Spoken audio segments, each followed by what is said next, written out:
विदर्भातील सर्वात मोठ्या बहिरम यात्रेनिमित्ताने बैलगाडा शर्यतीचं आयोजन करण्यात आलं होतं। यात्रेनिमित्ताने माजी मंत्री बच्चू कडू यांनी भव्य शंकरपटाचं आयोजन केलंय।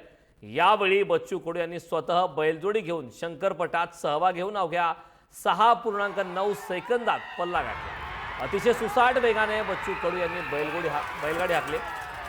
यावेळी त्यांनी शेरोशारी करत विरोधकांवर निशाणा साधलाय। बैलजोडी हाकल्याचा प्रकार समोर आला।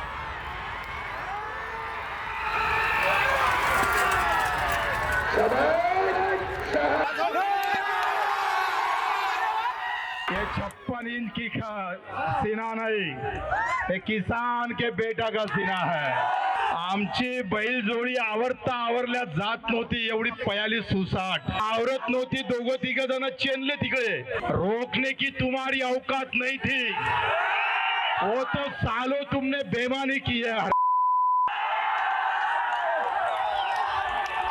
साले यात्रेमध्ये मामे सोन्याचे चोरणारे पाहिले, चांदी चोर पाहिले, सगळे मताचे चोर आहेत साले।